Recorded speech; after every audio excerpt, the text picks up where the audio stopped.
Tax देने के बारे में, प्रॉपर्टी का टैक्स देने के लिए जो बढ़ाया आज चंद्रशेखर आज़ाद जी का शहादत दिवस है, बलिदान दिवस है। उन्होंने आज़ाद रह करके देश की आज़ादी के लिए जो लड़ाई में योगदान दिया था, अंग्रेज़ों को भगाने में जो योगदान दिया था, और उनका जो डर है जो अंग्रेज़ सरकारों के बीच में था वो किसी से छुपा हुआ नहीं है। आज उनके बलिदान दिवस पर जनता सरकार मोर्चा उनको नमन करता है, श्रद्धांजलि अर्पित करता है और उनकी कुर्बानी को सलाम करता है। आज उनके बलिदान दिवस पर जींद में जनता सरकार मोर्चा की प्रदेश स्तरीय बैठक हुई और इस बैठक के अंदर विभिन्न जो मुद्दे हमारे सामने हैं उसके ऊपर चर्चा की गई। आज जो हमारे सामने पूरी दुनिया के सामने जो एक संकट खड़ा है, पहली चीज़ कोरोना, जिसको बार बार जो है ये साबित हो गया है कि ये टोटली राजनीतिक षड्यंत्र था। इसके अंदर जो है अलग अलग जगहों पर हम जो है लगातार जो है बातचीत कर रहे हैं और आज भी किस प्रकार से पूरी दुनिया में क्या हो रहा है, रूस और यूक्रेन का संकट आज दुनिया के सामने है, किस प्रकार से सांप्रदायिक ताकतें लगातार जो है काम कर रही हैं, कभी कोरोना के बहाने और अब तो डायरेक्ट युद्ध ही आ गया है। और अगर जो इसके अंदर सही से लोगों ने सही इंटरवेन नहीं किया और लोगों ने मांग नहीं उठाई तो ये विश्व युद्ध बन सकता है, इसमें बहुत बड़ी बात नहीं है। तो पूरी दुनिया के जितने भी जिंदा दिल आदमी हैं उन सभी को चाहिए कि इस युद्ध के खिलाफ खड़े हों, हर जगह पर आवाज उठाएं। आज मोर्चे के अंदर इस बात के ऊपर बातचीत हुई है। इसके बाद हमारी बातचीत हुई है इसके अंदर कि हम सरकार के समक्ष जो है ये मुद्दा उठाएं कि सरकारी जितने भी जो है इंस्टीट्यूशंस हैं, जितने भी पढ़ाई से रिलेटेड संस्थान हैं, उनको फुल कैपेसिटी के साथ खोला जाए और कोई भी प्रतिबंध उनके ऊपर ना रहे। इस बात के ऊपर यहाँ पर जो है सहमति बनी है। इसके बाद जो हमारी सहमति बनी है, जो गाड़ियां हैं, गाड़ियों के कबाड़ के ऊपर जो है जो 15 साल की और 10 साल की लिमिट है, अगर उनकी जो कंडीशन सही है तो उनके जो है आगे चलाने की परमिशन दी जाए। जो सरकारी भर्तियां हैं जो पेंडिंग हैं, पिछले कई साल से लगातार इसकी आवाज़ हम लोग उठा रहे हैं और मैं Parimal Kumar ICS coaching centre हम लोग भी इसकी आवाज़ उठा रहे हैं। यहाँ पर जो है मैं पूरे जो है इस मोर्चे का धन्यवाद करता हूँ कि इन्होंने इस मांग को मजबूती प्रदान की। सभी भर्तियाँ लगातार जो है लगातार बच्चे वेट कर रहे हैं, इंतज़ार कर रहे हैं, इसको बिना विलंब के पूरी की जाए। लगातार जो है बच्चे जो है निराश होते जा रहे हैं, वो एक सही रास्ते से जो एक सही लीग से हट रहे हैं। अगर इस प्रकार से नौजवानों ने किया तो फिर दिक्कत हो जाएगी। हरियाणा के युवाओं ने बहुत बड़े पैमाने पर जो है प्रदर्शन किया, सरकार को जगाने का प्रयास किया, शांतिपूर्ण प्रदर्शन थे। इसके साथ राजस्थान में जो हुआ और फिर जो यूपी और बिहार में जो हुआ वो सबके सामने है, वहाँ पर तो रेल फूंक दी गई है। तो इस प्रकार से युवाओं को जो परेशान ना किया जाए, उनको मजबूर ना किया जाए कि वे किसी इस प्रकार के आत्मघाती कदमों को उठाने के लिए मजबूर हों। प्रॉपर्टी टैक्स जो लगातार जो ये अभी जो लगाया गया था, ये जो है सही नहीं है और इसकी हर जगह पर जो है आलोचना हो रही है और सरकार को ये जो है ख़त्म करना चाहिए। ये बिना बात का जो है जो लोग बैठे हैं उनके ऊपर जो है ये जनता के ऊपर बिना बात का बोझ है। ये जो बिना बात के अलग अलग प्रकार के जो टैक्सेस हैं, इसके कारण जो है जनता बहुत ज़्यादा त्रस्त है, बहुत ज़्यादा दुखी है। पिछले हम 4-5 साल की बात करें तो नोटबंदी ने जो है बहुत बुरा हाल किया। जो आम काम धंधे वाले लोग थे उनके ऊपर बहुत ज़्यादा बुरा प्रभाव पड़ा। GST का प्रभाव बहुत ज़्यादा बुरा पड़ा, जो काम धंधे लगातार उसके कारण भी सिकुड़े। और अब ये कोरोना महामारी लगा लो और या इसको षड्यंत्र लगा लो, इसके ऊपर भी बहुत ज़्यादा बुरा हाल हुआ है। तो जनता सरकार के अंदर ये भी सहमति बनी है कि जो विभिन्न प्रकार के और नए नए टैक्सेस थोपे जा रहे हैं, इस प्रकार से सरकार ना करे, वरना हम लोग एक आंदोलन चलाने पर मजबूर होंगे। नोटबंदी के बाद कारबंदी की तैयारी है। कारबंदी ये जो पुराने व्हीकल है ना, हाँ पुराने वो जो 10 साल का जो वो है वो 10 साल वाली जो है कि 10 साल से ज़्यादा लिमिट है। NCR के बाद जो पूरे देश के अंदर उसको जो है कारबंदी का जो है मामला है जी। इसके बाद हम लोगों ने जो है यहाँ पर जो है इसका जो जनता सरकार मोर्चा का जो है एक्सपेंशन करते हुए इसमें महिला मोर्चा का गठन किया है, जिसके अंदर एडवोकेट मीना चौधरी जी हैं, कविता आर्या जी हैं, रेणुका पंडित जी हैं, राजबाला धनाना जी हैं, देविका सिवाच, अमृता कुंडू, सुनीता घनगस, और कुछ लोग जो है इसमें जो है और जो है आदमी भी जो है शामिल हुए हैं। प्रदीप डागर जी हैं रेवाड़ी से और नवीन योगी जी चरखी दादरी से, ये गौ क्रांति मिशन के सदस्य हैं, बहुत सक्रिय कार्यकर्ता हैं, जो है आज हमारे इस मोर्चे में शामिल हुए हैं। बहुत बहुत धन्यवाद सर आपका। इसके बाद जो है एडवोकेट संदीप रोड जी हैं पानीपत से और एडवोकेट मनीष रोड हैं, भारतीय किसान यूनियन के सदस्य हैं जनता सरकार मोर्चे में, उनका भी बहुत बहुत हार्दिक स्वागत है। और ये जो सक्रिय कार्यकर्ता लगातार इसके ऊपर जो है लगातार काम करेंगे। और सभी देश के जो इंसाफ पसंद युवा हैं, जिनको ये लगता है कि लगातार सरकार की जो ये तानाशाही चल रही है, लगातार सरकार के षड्यंत्र चल रहे हैं, जो लगातार युवाओं से रोजगार छीने जा रहे हैं, पढ़ाई से दूर किया जा रहा है धीरे धीरे करके, इसमें चाहे कांग्रेस पार्टी थी, चाहे बीजेपी पार्टी थी, चाहे जो भी पार्टियां हैं, 1990 के बाद से जितने सरकारी इंस्टीट्यूशंस थे उनको धीरे धीरे कारगर कम किया गया, उनकी जो है जवाबदेही कम की गई, उनको जनता के अंदर बदनाम किया गया और फिर धीरे धीरे उनको प्राइवेट किया जा रहा है। 2 जहाज मोदी जी खरीदते हैं 8,000 करोड़ रुपए के हिसाब से, 16,000 करोड़ रुपए के, और पूरी एयर इंडिया बेच दी गई। 141 जहाज मात्र 18,000 करोड़ रुपए में 2 जहाज खरीदते हैं 16,000 करोड़ के, और 141 जहाज उनके साथ उनके जो है लैंडिंग का और जो बाकी जखीरा, उनके पास कितनी जमीन थी, वो सारी चीजें, तो इस प्रकार के कितने ही जो है डाटा दिए जा सकते हैं जिसके अंदर जनता को लूटा जा रहा है डायरेक्ट तौर पर।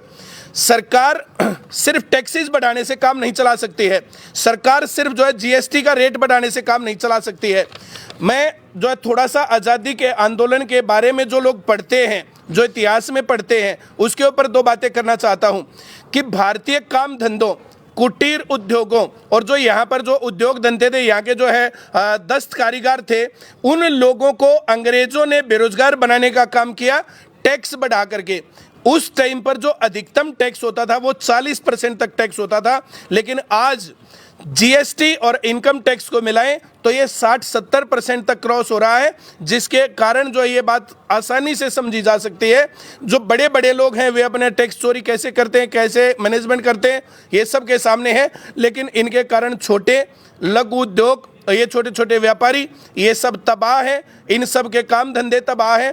तो जनता सरकार मोर्चा सरकार से अपील करती है कि जो ये इतना ज़्यादा टैक्सेस का बोझ जो पूरी जनता पर लाद दिया गया है, इसको कम किया जाना चाहिए जी। इसके आगे जो है जो मैं सरकार से, इस जनता सरकार मोर्चा के माध्यम से अपील करता हूं कि जो ये टैक्सों का बोझ है, जो पढ़ाई से लोगों को धीरे धीरे दूर किया जा रहा है, जो सरकारी स्कूलों की हालत ये जानबूझ करके बना दी गई है, जो भर्तियों में लगातार जो करप्शन और ये सब बातें हैं, जो लगातार शिक्षा के लिए और रोजगार के लिए आवाज़ उठ रही है, तो लोगों की ये आवाज़ सुने, वरना जो लोगों के अंदर ये गुस्सा है ये कभी भी जो है किसी भी क्रांति का रूप ले सकता है, ज्वाला का रूप ले सकता है। इसके लिए जो है मैं सबसे, और जितने भी जिंदा दिल लोग हैं, युवा हैं, वे लोग चाहते हैं कि हाँ देश अच्छा बने, सही रास्ते पर चले, तो उन्हें करप्शन के खिलाफ, ज़्यादा टैक्सेस के खिलाफ, शिक्षा और रोजगार की बुरी हालत के खिलाफ उठ खड़े होना चाहिए, अपनी आवाज़ बुलंद करनी चाहिए। और सभी लोगों से मैं अपील करता हूं, जहां पर भी आप इस वीडियो को देख रहे हो, ज़्यादा से ज़्यादा शेयर करो, ज़्यादा से ज़्यादा लोगों तक इस बात को पहुंचाओ। जब तक ये सोशल मीडिया खुला है तब तक इसका जो इस्तेमाल खूब हो जाना चाहिए, वरना जिस प्रकार से जो टीवी और जो ये अखबार जो गोदी मीडिया का काम कर रहे हैं, एक टाइम पर ये इंदिरा दर्शन का काम करते थे और आज ये गोदी मीडिया जो कहलाता है, और जो जनता के मुद्दों को नहीं बोलता है, सिर्फ उनके नज़रिए से बातों को पेश किया जाता है, तो उनसे आप बचें। और जब तक सोशल मीडिया का यूज़ है तब तक ज़्यादा से ज़्यादा लोगों को जागरूक किया जाए, ज़्यादा से ज़्यादा लोगों को पढ़ाया लिखा जाए, उनको जो है इस तरीके से किया जाए ताकि सभी लोग पढ़ लिख करके जागरूक हो, अपने अधिकारों के प्रति अवेयर हो। लोगों को इतिहास का ज्ञान होना चाहिए कि किस प्रकार से देश बर्बाद हुए, किस प्रकार से देश आबाद हुए। उनको राजनीतिक उनके अधिकार क्या है उनके बारे में जानकारी होनी चाहिए, और उनके इकोनॉमिक पॉलिसीज, जो सरकार की इकोनॉमिक पॉलिसीज है वो कैसी होनी चाहिए और किस प्रकार से ये चीज़ें जा रही हैं, और देश अगले आने वाले 2-3 साल में किस प्रकार से भयानक मंजरों को देख सकता है, उसके लिए सभी लोगों को जागरूक होना चाहिए, सभी छात्रों युवाओं को पता होना चाहिए। मैं इतनी ही बातें आज करूंगा जी। मैं अब करमू भाई को कहूंगा कि करमू भाई थोड़ी सी बातचीत रखें।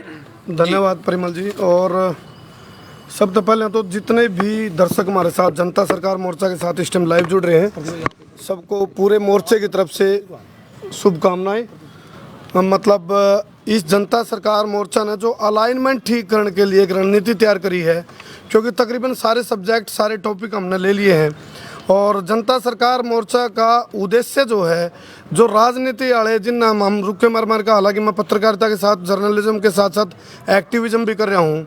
एक कहावत है, बोला राह कठिन है दूर है मंजिल, पथ प्रदर्शक राह भटक गए।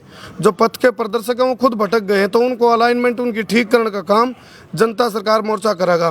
टैक्स की जहाँ जड़ तक बात आवे है, जो टैक्स वगैरह, जो टैक्स के विशेषज्ञ हैं, या अभी बुद्धिजीवी खड़े हैं हमारे साथ, और पहले तो जो मातृशक्ति की जो उपस्थिति हुई है इसमें जनता सरकार मोर्चे के अंदर जो शामिल किया गया है, इनको हार्दिक शुभकामनाएं हैं, बहुत बहुत शुभकामनाएं हैं। क्योंकि अघोषित इमरजेंसी का दौर तो इस टाइम देश गुजर रहा है।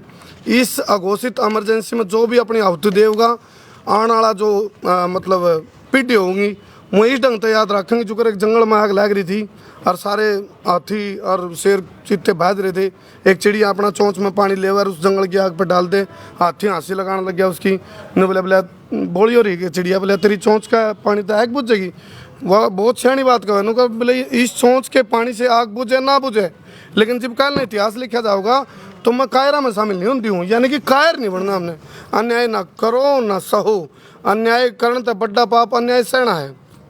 और जहाँ तक पत्रकारिता के माध्यम से हमारी बात है जागरूकता लेने की, तो यूँ चौथा स्तंभ की नैतिक और सामाजिक जिम्मेवारी है। कुछ भाई हमारे तक कहने लग रहे, बोले भाई पत्रकारिता कर लो ना अपनी, लेकिन हमने को वहाँ भी पत्रकारिता का इतिहास ठहके देखो ना। आप भगता की तरफ जाओ ना। मैं मतलब भगत सिंह को अपना आइडियल मानू हूँ, और भगता की जितनी बार भी मैं जीवनी पढ़ूँ उनकी, तो बार बार एक चीज़ लिखट का है भाई, आप अन्याय के खिलाफ अपने अंदर का जो ज़मीर है उसने जिंदा रखो। चाहे वो ज़मीर मर गया तो नहीं समझ लो आप अपने देश की माटी का जो कर्ज आपके ऊपर है उस कर्ज का फर्ज को निभा रहे। तो जितने भी अपने क्रांतिकारी थे, चाहे राम प्रसाद बिस्मिल की बात करो, चंद्रशेखर आज़ाद की, भगत सिंह, राजगुरु सुखदेव की, जितने भी क्रांतिकारी हुए हैं सब लेखक और राइटर थे। और जो एक राइटर हो, जो लेखक हो, एक वैचारिक व्यक्तित्व का धनी होता है, उसके पास एक विचार हुए हैं। तो ये जो जनता सरकार मोर्चा ये एक वैचारिक क्रांति का आगाज़ है और वक्त की नुकार है, भले आवश्यकता आविष्कार की जननी है, तो इस चीज़ की आवश्यकता थी तो इसका आविष्कार हो गया। और इस आविष्कार के साथ साथ हमने तन मन धन से साथ में शामिल भी होना पड़ेगा। टैक्स के ऊपर मैं आऊँगा, एक गांव में जितनी ग्रांट ये राजनीति वाले लक्कड़ पग्गे बागड़ बिले कुकर मुत्र धोल के पड़िए, जितनी ग्रांट ये देवे हैं उससे 2-3 गुना 5 गुना ग्रांट उल्टी कर लें टैक्स के रूप में, यानी कि सुई का दान करे हैं बदले में जाज ले जाए। तो ये चिंतनीय विषय। आप आज यदि नुगार पहले दबी बिल्ली मुझसे तड़े कान कटावा दाबा कर खराबा दाब बिना गंडा रस नहीं देता। यदि आज हम उठ कर एक सुर में एक नुगारा सम वदम सम गच्छदम समो मनांसी जानतम, हमारे विचार एक हों, हमारा एजेंडा एक हो, हमारे मतलब खान पान एक हो, यानी कि हमारे जो वैचारिक एकता नहीं वह अपन इस मुसीबत से बाहर काट सके है। दूसरी बात, पुरानी गाड़ी कल शायद करनाल में प्रोटेस्ट है किसान भाइयों का, उन तमाम ई वाला लाइव का माध्यम तक जानकारी दे दें। समर्थन जनता सरकार मोर्चा को साथ में जाएगा वो। जी, जनता सरकार मोर्चा का समर्थन तो है ही है। एक अवेयरनेस का पॉइंट दे दूं मैं इसमें, क्योंकि हमारी यह बात लेकर के आई थी, किसान भाइयों कह रहे थे बोले यू लागू कर दिया, जबकि एक होया करा ऑर्डर, एक हुआ लठ ऑर्डर। यू लठ ऑर्डर है, नॉट ए ऑर्डर नहीं है परिमल जी। ये हमने इसकी पूरी गहराई में जाकर रजाई का उछाड़ तैर के देख लिया, लोग करते बैठ रहे हैं। इसकी जब हकीकत आई लिखट का वो खोफनाक सच्चाई है। वह सच्चाई यह है जो धनाढ़ लोग हैं ये मिलकर नु सोचे हैं भाई पुरानी गाड़ी क्यों करे थे वह ला दिया, और हमारा कारपोरेट है जो घराने हमारे कारपोरेट घराने वो नई मैन्युफैक्चरिंग करेंगे, नई उन्हें मजबूरी में लेनी पड़ेंगी, यानी कि हालात इसे बना दो भाई इनके लिए। जी, तो ये हालात। दूसरी चीज़ एक और इसमें एक पॉइंट उसके बाद मैं क्लोज करूँगा। दूसरा ये है आपने पे सर्विस टैक्स, गाड़ी पे टैक्स, पेट्रोल पे टैक्स, डीजल पे टैक्स, फिर ये गुंडा टैक्स क्यों लिए जा रहे हैं? पहले तो छिक्का का नाम पे गुंडा टैक्स लिया, फिर इसका जो ये पुरानी गाड़ी बंद करके वो करेंगे नहीं, इसमें भी बहुत बड़ा षड्यंत्र है। इसका खुलासा जनता सरकार मोर्चा और भी तथ्यों के साथ कल जब करनाल में प्रोटेस्ट होगा तो उसमें हम करेंगे। तो आदरणीय प्रदीप जी हैं, अगली बात प्रदीप जी रखेंगे। और आप गले गले लाइव जुड़े रहो और गले गले शेयर करते रहो भाई। जी भाई, सभी साथियों को नमन। देखिए, बहुत बढ़िया करमू भाई ने और परिमल जी ने आपको बताया कि क्या हमारी जनता सरकार मोर्चे की जो है मुहिम है, और सारे हमारी नई महिला मोर्चाओं के जो नई सदस्य बनी है उनका अभिनंदन करते हैं हम मोर्चे के अंदर। विषय इतना सा है भाइयों कि 7.5 लाख से ज़्यादा शहीदों ने अपने उफनते हुए खून की, युवा क्रांतिकारियों ने अपने उफनते हुए खून की आहुति देकर इस भारत माता को आज़ाद कराया था। और आज जिस हालात में ये देश है उसको देखकर शायद वो आत्माएं ऊपर से हमें मतलब गालियां देती होंगी, हमें नोचती होंगी, हमें कोसती होंगी कि इनके लिए हमने जो है इस देश के लिए आज़ादी, हमने अपना खून बहाया था।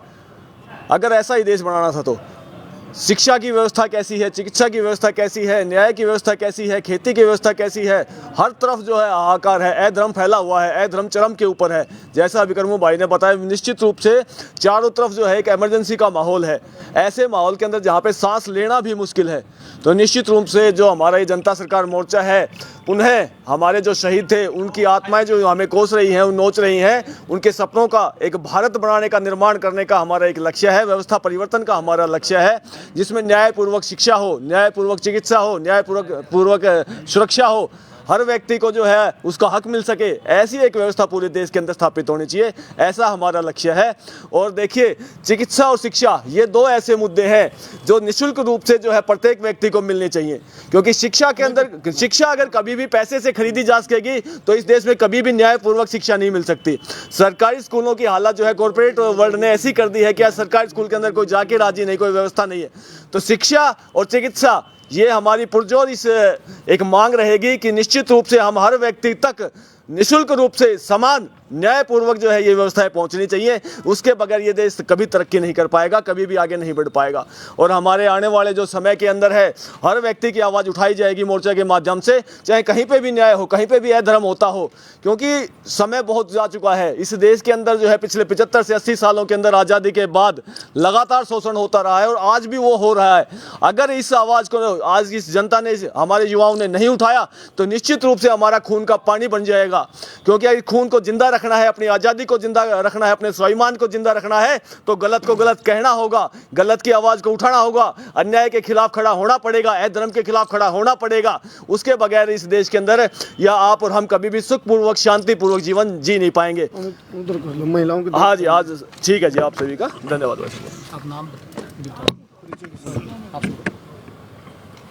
नमस्कार जी, मैं एडवोकेट मीना चौधरी सोनीपत डिस्ट्रिक्ट से। हम इस जनता सरकार मोर्चा में आज शामिल हुए हैं। हम यहाँ पर सरकार के सामने अपने समाज की समस्याओं को लेकर आएंगे ताकि उनका समाधान हो सके। महिलाओं की सुरक्षा के प्रति हम चिंतित हैं। महिलाएं कहाँ सुरक्षित हैं, उनके साथ उत्पीड़न होता है, गलत होता है। 90% महिलाएं तो आगे ही नहीं आती, 10% आती हैं तो उनको न्याय नहीं मिलता, वो थक हार के घर बैठ जाती हैं। अब रेप होता है, लोग बोलते हैं, सरकार के नुमाइंदे भी बोलते हैं कि फैशन करती हैं इसलिए रेप होता है। 6 साल की बच्ची, मैं आपके माध्यम से पूछना चाहती हूँ, 6 साल की बच्ची ने क्या फैशन कर लिया, उसके साथ रेप होता है। एक बुजुर्ग महिला 80 साल की, उसके साथ रेप होता है, उसने क्या फैशन कर लिया। भट्ठे पे जिसको 10 दिन नहाए हुए हो गए, खाना टाइम पे नहीं मिलता, मैले कपड़े पहने, उसके साथ छेड़छाड़ होती है, रेप होता है। कहाँ फैशन कर लिया, कहाँ जिम्मेवार है फैशन? क्या सरकार हमें बताएगी कि हमें क्या पहनना है? सरकार की ड्यूटी है, जो हमें अधिकार मिले हमें अपने अधिकार दे और हमें सुरक्षा मुहैया करवाए। वो तो सरकार काम कर रही नहीं। जो सरकार का काम है वो उसको करना चाहिए, ना कि उसको कुछ हमारे लिए गाइडलाइन बनानी चाहिए।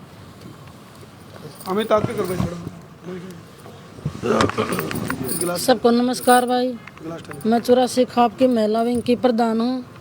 मैं आपको ये संदेश देना चाहती हूँ, क्योंकि जो हमारे किसान मोर्चा बनाया है इन बच्चों ने, इसका जनता सरकार बनाया है ने, इनका तहे दिल से धन्यवाद करना चाहूँ। इनने बहुत बढ़िया मुहिम चलाई है और हम इनके साथ रहेंगे। और भाई हर मोड़ पे खड़े रहेंगे, क्योंकि ये किसान और का मेरा वर्ग 36 बिरादरी है जो सी ये साथ चलेगी। इस बिरादरी में हम बटे नहीं जाएंगे, जात बारात में हम बिल्कुल नहीं रहेंगे। ये हमारा नहीं दिया, मैं स्टेटमेंट नहीं दे पाऊंगा, नहीं देना, सरकार के खिलाफ नहीं दे सकती।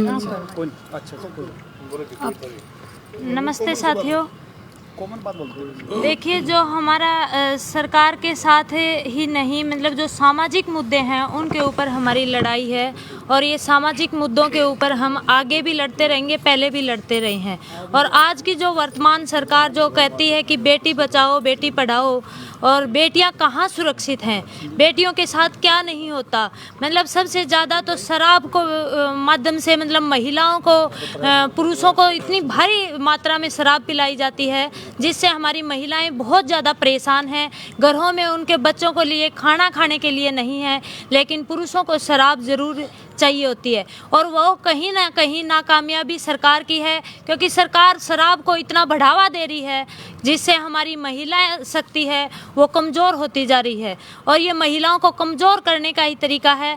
और सरकार कहती है कि हम बेटियों को बचाने का काम करते हैं, बेटियों को पढ़ाने का काम करते हैं, और तो इससे ज़्यादा क्या करेगी सरकार ने तो बेटियों को रोड के ऊपर उतार दिया। तो देखिए, हम सरकार को यही चेतावनी देना चाहते हैं कि महिलाओं के ऊपर आप विशेष ध्यान दीजिए, न कि एक फॉर्मेलिटीज पूरी करें। धन्यवाद।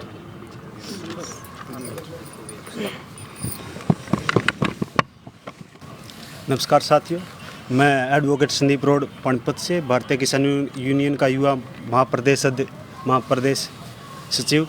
मैं जनता सरकार के माध्यम से, इस प्लेटफॉर्म के माध्यम से election commission, Haryana election commission को चेताना चाहता हूं कि जो 2 साल से हमारे जो पंचायत के इलेक्शन रोक रखे हैं, हमारे जो ग्रामीण अंचल के विकास कार्य रोक रखे हैं, वो जल्द से जल्द इलेक्शन करवाए।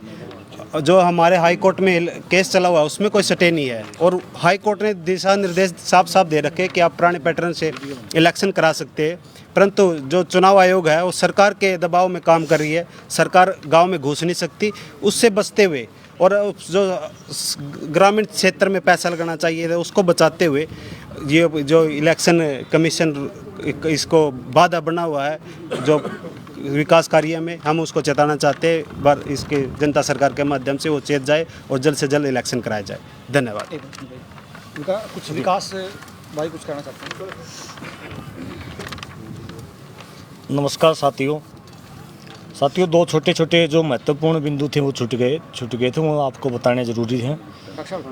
एक तो क्योंकि हम किसानों के लिए काम करते हैं, किसानों से जुड़ा हुआ मुद्दा है और आपके जींद क्षेत्र का ही जुड़ा हुआ मुद्दा है। बहुत सारे ज़िलों के अंदर मुआवजा दे दिया गया है, लेकिन केवल जींद ज़िले को छोड़ दिया है। हमारा सवाल है सरकार से, ये कैसे संभव हो सकता है कि पूरे के पूरे ज़िले के अंदर एक भी किला कपास का या धान का खराब ना होया हो। ये कहीं ना कहीं राजनीति के चलते कहीं ना कहीं एक क्षेत्र के विशेष क्षेत्र के साथ भेदभाव किया है, जिसको हम बिल्कुल भी बर्दाश्त नहीं करेंगे। हम सरकार से मांग करते हैं कि जल्दी से जल्दी जींद जिले का भी जो मुआवजा बनता है सरकार जल्दी से जल्दी किसानों के खाते में डाले, अन्यथा जनता सरकार आंदोलन का रास्ता तय करेगी। और दूसरा जो मुद्दा, जो विशेष मुद्दा है, हमारा एक पत्रकार साथी है नारनून से अजय लोहान, जो कि पेशे से एक टीचर है, और टीचर भी ऐसा है कि नारनूंद इलाके में, पूरे इलाके में उसका नाम है टीचर के तौर पर। और वो पत्रकारिता जब उसकी छुट्टी होती है या स्कूल टाइम के बाद अपना पत्रकारिता का काम करता है, और मैं गर्व के साथ कह सकता हूं कि उस इलाके में नहीं, पूरे हरियाणा के अंदर पूरी ईमानदारी के साथ पत्रकारिता की है, क्योंकि वो किसान आंदोलन में पत्रकारिता करते समय किसानों की खबर भी दिखाता था। तो उसके साथ में कहीं ना कहीं राजनीतिक लोगों ने उसके साथ भेदभाव करके उसको नौकरी से हटवाया है। पिछले 16 साल से वो अपनी नौकरी कर रहा था और ईमानदारी के साथ कर रहा था, बल्कि जो सरकारी टाइम है उसके बाद भी वो बच्चों को पढ़ाता था। और उसका एक रिकॉर्ड है कि उसके पढ़े हुए बच्चे बहुत कामयाब भी हो चुके हैं।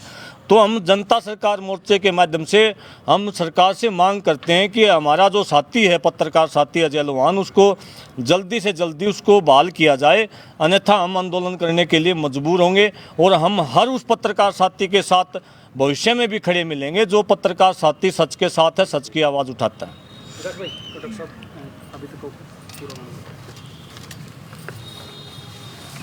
सभी साथियों को नमस्ते।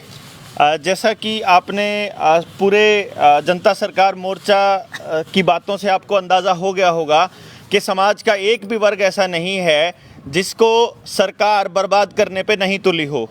छोटे बच्चे को से लेकर के उसके स्कूल बंद करने से लेके बड़े बच्चों के कॉलेज बंद करने तक, उनको इंटरनेट की सेवाएं दे करके उनके दिमाग खराब करने से लेकर के उनके सारे डिपार्टमेंट्स के में भर्तियों के रास्ते रोक करके पात्रता अध्यापकों को सड़कों पे बिठा रखा है, ड्राइंग टीचर सड़कों पे बैठे हैं, आपके पीटीआई सड़कों पे बैठे हैं, गेस्ट लेक्चरर गेस्ट टीचर्स सड़कों पे बैठे हैं, आंगनबाड़ी वर्कर हो चाहे आशा वर्कर हो सारे सड़कों पर बैठे हैं, किसानों को मुआवजा नहीं मिल रहा है। और आप देखिए कोर्ट का यही काम हो रखा है कि हमारे मौलिक अधिकारों का हनन हो रहा है और जो जज साहब हैं वो क्वारंटाइन होकर घरों के अंदर बैठे हुए हैं और कोर्ट ने अपने दरवाजे लोगों के लिए बंद किए हुए हैं। उधर से आप देखेंगे कि पत्रकार साथी अगर आवाज़ उठाते हैं तो उनको उनकी सेवाएं समाप्त कर दी जाती हैं और कोई आदमी बोलता है तो उनके चैनल उड़ा दिए जाते हैं। बिल गेट्स को बोलने की परमिशन दी जाती है, लेकिन जो आदमी जो डॉक्टर्स हैं वो अगर बोलते हैं तो उनको सेंसर किया जा रहा है। ये जो तानाशाही का रवैया है और आने वाले वक्त में जो अगले महीने में WHO के कंट्रोल में आकर के सरकार ट्रीटी जो साइन करने वाली है जिसके तहत हमारे देश का संविधान ऑटोमेटिकली निष्क्रिय हो जाएगा, इस मुद्दे पर बहुत गहनता से चर्चा की और जनता सरकार मोर्चा ने इसके ऊपर एक बहुत बड़ा आंदोलन छेड़ने का भी निर्णय लिया है कि अगर सरकार वो ट्रीटी साइन करती है तो किसी भी कीमत पर बर्दाश्त नहीं किया जाएगा। साथ ही साथ आपको पिछले 2 महीने का लगभग 2 महीने होने को हैं तो आपके बीच एक समीक्षा के तौर पे हम लोग अपनी गतिविधियों का आपको ब्यौरा दे देते हैं कि आपने देखा कि जनता को जब हमने जागरूक किया जनता सरकार मोर्चा ने, तो जनता ने अपने अधिकारों की रक्षा करते हुए अपने मुंह से वो गुलामी का पटका भी उतार दिया। आपने देखा कि उन्होंने सर्टिफिकेट दिखाने भी बंद कर दिए और उसके परिणाम स्वरूप सरकारों ने अपने आदेश वापस भी ले लिए। इस दिशा में बहुत दूर दूर से साथ जुड़ने के लिए जो है लोग तत्पर हैं और समझ रहे हैं कि हाँ सरकारें उनके साथ षड्यंत्र कर रही हैं। तो इस 2 महीने में हम 4 जिलों के गांव-गांव जाकर के लोगों को जागरूक कर चुके हैं। साथ ही साथ हिसार, जींद, कैथल और सिरसा 4 जिलों की कार्यकारिणी का जिला कार्यकारिणी का गठन हो चुका है। अब कार्यकारिणी का गठन ब्लॉक लेवल पर होगा, फिर गांव के लेवल पर होगा और अगले महीने की 10 तारीख के आसपास लगभग 10 तारीख लगभग तय है।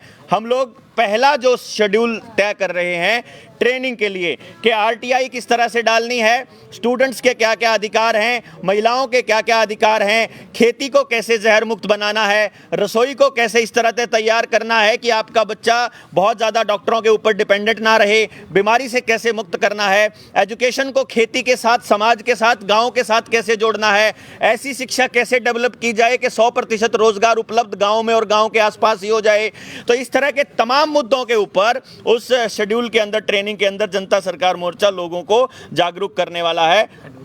आप अमित सांगवान जी आगे आपने देखा होगा संयुक्त किसान मोर्चा की लीगल सेल कमेटी और जनता सरकार मोर्चा की लीगल सेल कमेटी से एडवोकेट अमित सांगवान हमारे बीच में हैं। मैं गुजारिश करूंगा कि वो अपनी बात आगे रखें और कानूनी मुद्दों पर अपनी राय स्पष्ट करें।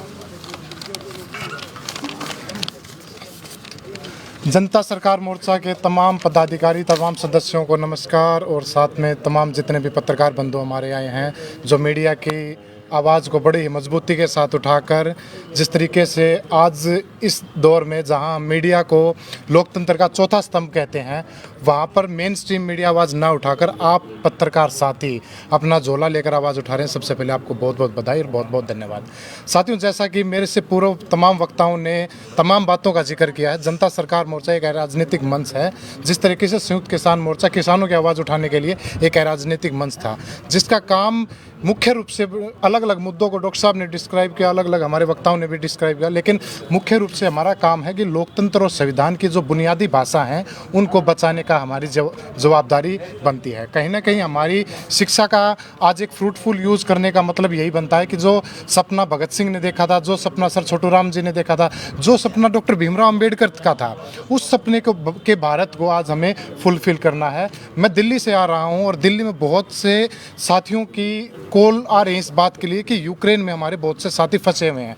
आपको मैं मीडिया के माध्यम से बता दूं कि आज भारत का कोई भी एयरलाइंस नहीं है कि उन साथियों को लेके आए, सब कुछ प्राइवेटलाइज किया जा रहा है। जो 24,000 की टिकट थी वो आज 60,000 रुपये में बिक रही है। और वे साथी कह रहे हैं कि अब तक तो यूक्रेन हमारे साथ हमें सेफ्टी कर रहा था, बंकर्स में अंदर रख रहा था, लेकिन अब वो लोग हमें बंकर्स से बाहर निकाल कर और अपने नागरिकों को वहाँ पर बचाव कर रहे हैं। वे साथी रो रहे हैं। यूनिवर्सिटी के काफ़ी साथी हैं। मैं थोड़ी देर पहले यूनिवर्सिटी में था, दिल्ली यूनिवर्सिटी में, वहाँ से बहुत सी मेल हमने मिनिस्ट्री में डाली हैं, लेकिन कोई भी जवाब नहीं आया है। कुछ टाइम पहले कल मुख्यमंत्री दुष्यंत ने, डिप्टी सीएम दुष्यंत चौटाला ने अपना नंबर एक मेल किया था अपने ट्विटर अकाउंट से, उस पर कोई फ़ोन नहीं उठा रहा। उस पर बार बार हमने टेक्स्ट कर चुके, किसी भी तरह का रिप्लाई नहीं है। तो ये तमाम मुद्दों, इन मुद्दों को बड़ी मजबूती के साथ यह राजनीतिक मंच करेगा, लड़ेगा। कहाँ से लेके आएंगे? अपने मजदूरों को नहीं ले पाए तो अभी मतलब यूक्रेन से लाना तो बहुत बड़ी बात है। तो यूक्रेन से कहाँ लेके आएंगे? हमारे देश के कोरोना काल में मजदूरों को नहीं लेकर के आ पाए थे। तो देखिए बड़ी ही भयानक स्थिति देश में इस वक्त बनी हुई है, चाहे अलग अलग माध्यमों से देखा जाए। ये जनता सरकार मोर्चा की पहल थी कि आज यूनिवर्सिटी स्कूल ओपन होने जा रहे हैं, और इस तरीके से कि तो कहता हूं कि पहली सीढ़ी है, बहुत सी सीढ़ियां भी चढ़नी बाकी हैं। और इस देश के लोकतंत्र को और इस देश के संविधान को जनता सरकार मोर्चा बचाने का काम करेगा। आप सभी पत्रकार साथी आए, इसके लिए आप सभी का बहुत बहुत धन्यवाद। आपका बहुत बहुत आभार। धन्यवाद। ताऊ सूरजमल आ जाओ, फोटो खींचो। ताऊ सूरजमल 1 मिनट की बात काट तू भी को था। ताऊ बैठिए अमित जी, बिठाइए एक बार बैठिए।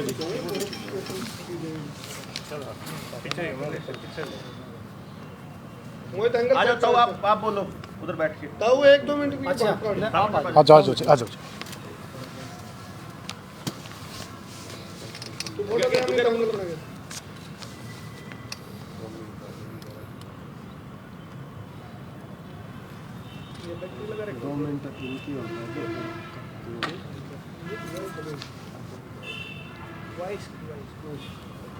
प्रदीप है, बैठे हैं। 1 मिनट बैठ जाओ बेटा, बैठ जाओ। इशारा कर दिया भाई, बोल लूँ जब। ताऊ हो जा शुरू। अब एक भाई इशारा कर दिया।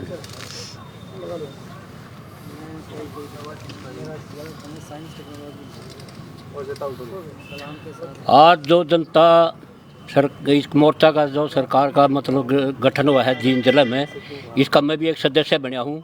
क्योंकि इन जो देवेंद्र भाई बलारा ने जो मुद्दे उठाए हैं, बहुत जनहित के मुद्दे उठा रखे हैं, इसलिए इसके मुद्दों से प्रभावित होकर मैं इसके संगठन के साथ हाथ जुड़ा हूँ।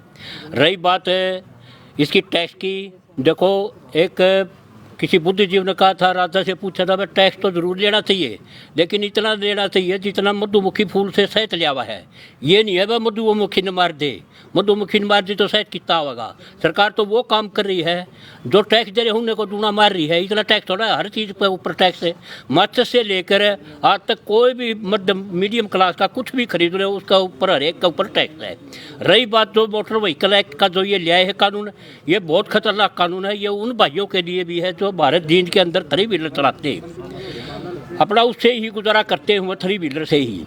कल अगर वो उनके कबाड़ में चले गए, उनकी हैसियत न तो नए नए ले लिए तो वो अपने बच्चे की पढ़ाई का खर्चा कहाँ से देंगे, उसकी किस्त भरेंगे, अगर पढ़ाई का देंगे उनके। रही कितनी ऑटो मार्केट है, वहाँ कितनी लेबर काम करती हैं, सारे बेरोजगार वो होंगे। क्या सरकार ने कभी उनके बारे में सोचा है भाई इनका हाल क्या होगा? ये तो जैसे नोटबंदी एक झटके में जाए, इसी प्रकार ये एक झटके में ये कह दिया भाई इनको कबाड़ में दो। इनने तो सिर्फ कोऑपरेटिव घराने का अपनी इनकी बड़ी बड़ी कंपनी को चलाने से ही मतलब है, और कुछ भी मतलब नहीं है। रही इस देश में भ्रष्टाचार की, मेरे पास सारे सबूत हैं, सारा जींद प्रशासन ने दे रहा है, चंडीगढ़ तक के अधिकारियों ने पता है। लेकिन इतना भ्रष्टाचार, हमारा जुलाने के अंदर 17.5 करोड़ रुपये 2017 के आए थे, जिससे उच्च अधिकारियों के पास उल्टा पैसा 10 करोड़, कम से कम भी 10 करोड़ का है। फर्जी RTGS कट रहे हैं, वो किसाने नहीं है जिसके पास ज़मीनें नहीं, हर 3-3 लाख के उनके RTGS कट रहे हैं, वो मेरे पास सबूत है। लेकिन भ्रष्टाचार पर भी कोई लगाम नहीं ये सरकार पर, क्योंकि आज तक मैंने जितनी भी शिकायत करी है, या तो मेरी झूठी हो, मेरे ऊपर कार्रवाई कर दो, मेरी साथी हैं तो उनको ऊपर कर दो, लेकिन करना कुछ नहीं, उनको ऊपर दबाना है। भ्रष्टाचार चरम सीमा पर है, और हम आज इस संगठन के साथ तय दिल से काम करेंगे, जमा ईमानदारी के साथ करेंगे। जय जवान जय किसान। भाई आ जाओ।